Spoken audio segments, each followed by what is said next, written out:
Hey everybody, Scott O'Green here. Welcome to my 100 Days of Making Comics Volume 3, Day 79.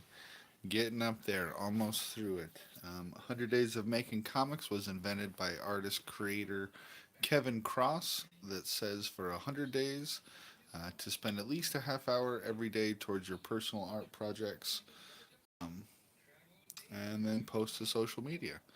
So that's where we're at right now. Just wanted to hop on here with you guys live to do a quick update on where everything's at.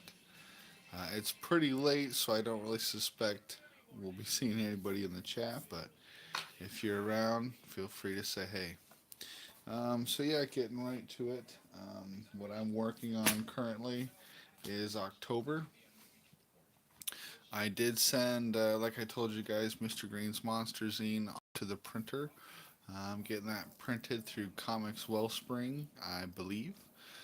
Still waiting on the proof to come in on that, and no big issues with them. And when I printed my first book with them, there was a significant issue that they helped me out with and overnighted the books, but there was a little bit of weirdness to like some of the customer service stuff, just the way they communicate, and this time as well. No huge problems, but just yeah, kind of just a weird way that they communicate that is a little bit off-putting. But we'll see.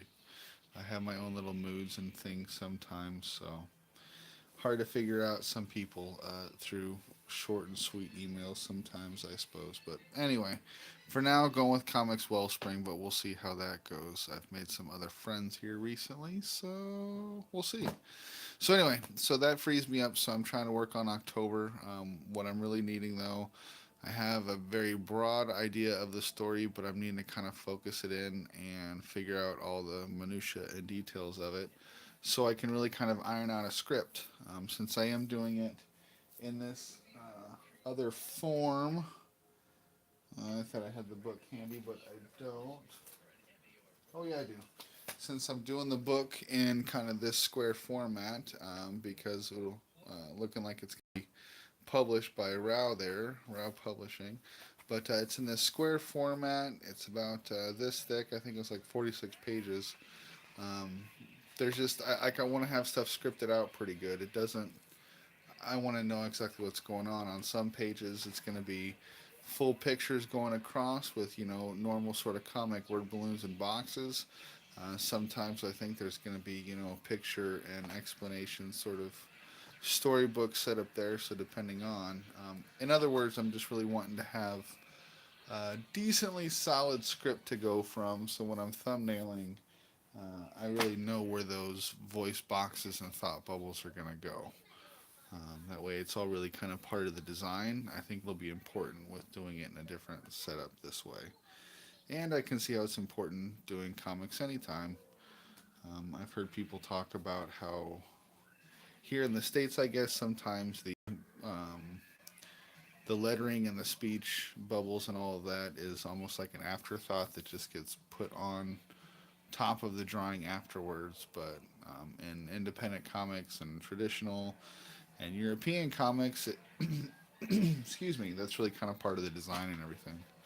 Anyway, rambling on a little bit there. But yeah, just talking about how I want to have a solid plan before going forward. And I've been running into some roadblocks in the writing and condensing that down. Like I said, I have a broad view and I'm trying to get that narrowed down. So tonight, um, I didn't just sit here staring at a blank page. I want to do some legwork to get in the mood, learn some stuff, and I don't know, just get myself in a better place for writing. So if you go to writingexcuses.com, they have a great podcast there, and they're 15-minute episodes, so short and sweet. And there's like a whole bunch of them, so there's a huge backlog. So for all you folks out there that like to sit and listen to stuff while you're doing your art, they're really good. They're writers, so they're succinct in their points. They get it across quickly. Not like artists such as myself who babble on for a while because they can't find the right words. But anyway, check that out. I've talked about them before, but writingexcuses.com.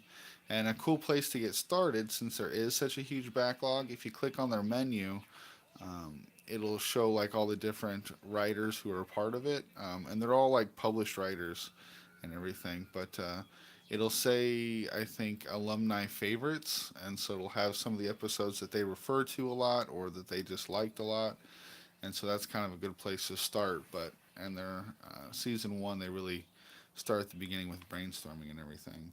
But I found this really, really useful. One of the things learned about was Dan Wells. If you look him up on YouTube, I guess he's got a real popular video talking about it.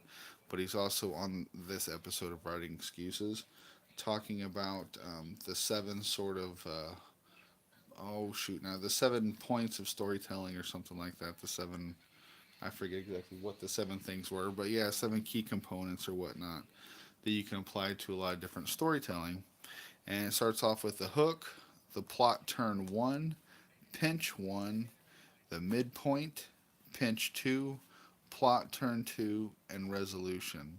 I'm not going to explain all those because I really want you guys to go to writingexcuses.com and check that out.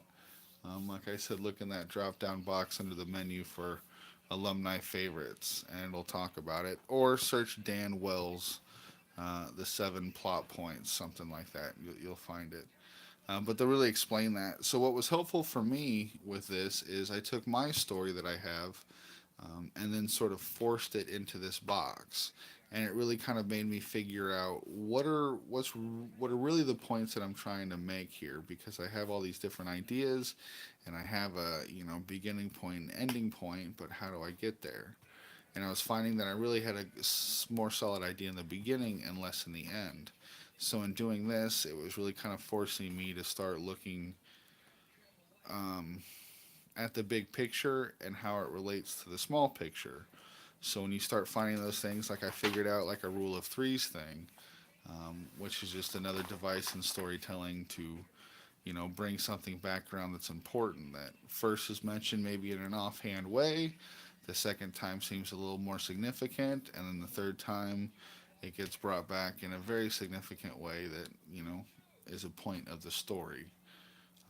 Like if you had a magic key at the end of the story or something like that, and at the beginning it's just with a whole bunch of other keys in a drawer, and someone goes, oh wow, that's a unique one, and then someone goes, hey, you kept this one. Yeah, it looked cool, so I kept it on my keychain. And then later on, oh man, that's probably not a great analogy, but anyway, just in forcing myself to kind of put my story into this box, it just helped me define the parameters a lot more. And then in another episode, it was talking about what makes a scene, and just in asking questions of like, what are you trying to accomplish in this scene? Yeah, I want it to look cool. I want to draw monsters and pumpkin stuff and Halloween stuff, but what am I really trying to accomplish? And so I started that over here. Didn't get all the way through, but what was really beneficial for me after I listened to this for a while, once again, one of the best things I can do for idea generation or when I'm stuck is just having conversations with other human beings. So my wife made a great sounding board. She actually listened to the part that kind of described what each of these things are.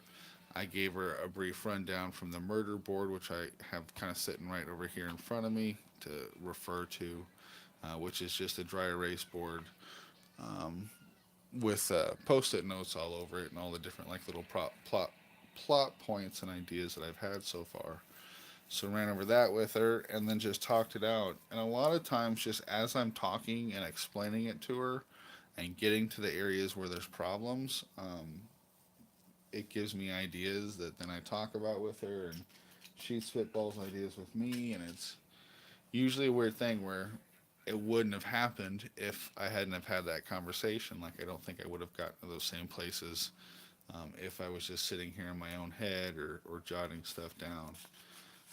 So I've been kind of waiting for a little bit of a breakthrough with stuff, and tonight really felt good. Like I found a couple key ways to incorporate in the characters that I wanted to have and why they're there, not just because they look cool. Still have some stuff to figure out, but I don't know. It was just a good night as far as that goes. Beyond that, through the course of doing this 100 days of making comics, it's just got me thinking on a couple different ideas and a couple different projects that do relate to the 100 days, do and don't, but just the idea that for a lot of artists out there who are um, doing what we're doing, where we're making videos and sharing them, a lot of our audiences are other fellow artists, and that's an interesting thing, and where I would love to just have tons of fans who are buying artwork and everything. It is also awesome to be part of a community where other artists are watching and sharing. So just that, in and of itself, has had me thinking of just just different projects. It's a couple things that I don't want to say too much about. Highlighted here a little bit. Been playing with some fonts and some ideas of layouts, but want to do a whole sort of video presentation to promote an idea that I think is a cool thing. Um, but and then an idea for a website as well. So tonight I was learning a little bit on how to go buy a domain name. With I'd rather be drawing, I was very lucky that David Fleming really set up a lot of that tech stuff. And for this idea I've had for a website, it's not for like a personal website. It's kind of a business venture idea to maybe one day be bringing in some money, but hopefully create a cool thing for the community of creators. Um, like I said, have a lot of, I don't know, becoming part of this community and seeing different needs and seeing where things don't exist. Instead of just talking about those things, go make them happen. It seems like if you want to be a freelance artist, you don't generally just to get to go be a comic illustrator or a kids book illustrator. You got to figure out how to kind of hustle and make money in a lot of different ways. And I'm starting to figure out a few of those. But just real quick, did you guys know that if you go to get a domain name and it says that it's available, but it's a premium one, and they're going to charge you $2,000 to get that one? Like, let's say I want to go get scottgreen.com, and it's like, well, that's available, but it's going to cost you $2,000. Or for 99 cents, you can get thescottgreen.com or scottgreen.org. So I had a little number next to that saying you can go call this. It was GoDaddy, and saying call this number if you'd like to learn more. So I just called that phone number, and it was a super informational guy, and he told me that the reason why that is, and I'm sure some of you already know, is people will come along and purchase domain names that they think somebody's going to want, um, and then just sit on them and put a huge price on them to try to sell them to people who come along and go, like if I don't know, you roofing shingles, I don't know, and the most obvious name is roofingshingles.com, but the company didn't think of that, and some Joe Schmo did. He goes and buys it, and then goes, yeah, I'm not going to make a website with it, but if someone comes along that wants it, they'll have to pay a lot of money to get this. So I asked the guy, is there a way to find out when that like lapses or runs out, when they're not going to be able to because you have to like renew that every year or whatnot. And he said if you go to Who Is and search that on Google as one word, Who Is, WHOIS, it brings up a few different things. And where I looked on was whois.net.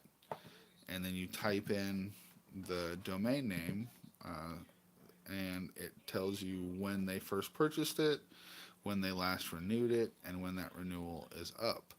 So if someone does have that website that you want or is your name or whatnot, you go to whois.net and you can at least see when that runs out. So when it runs out, you can be aware of that. And if for whatever reason they forget or lapse or just choose not to do it because no one's bought it, you can hop on top of it. Anyway, I thought that was kind of interesting, and I've kind of babbled for a while here. But writingexcuses.com, it's a great resource. Speaking to someone out loud, Possibly, and I've done this before too in the car, just kind of spoken out loud to the infinite no one, but just kind of hearing the words out loud is another way of learning and processing information. Um, Whether I guess you're speaking to yourself or somebody else, it's just different than being stuck in your own head. So, talking out loud and working that out with my wife was hugely beneficial. Got some cool news story, not news story ideas, but just helping focus in the ones I already have. Like I said, these seven main plot points of a story, they're pretty good, and check it out. Yeah, writingexcuses.com. Learned a little bit about GoDaddy. Learned a little bit about some future projects that I'm wanting to make and how I purchased a domain name tonight for another project. All relating to the 100s, but kind of evolutions for the next step past where I'm at now. Anyway, babbling. I'm going to probably do a little bit more on this font stuff tonight. Do a little bit more research as far as that goes. But yeah, I think I'm going to call it a night. It's a late one already. But love, peace, and comics, and everybody. I'm out of here. Bye.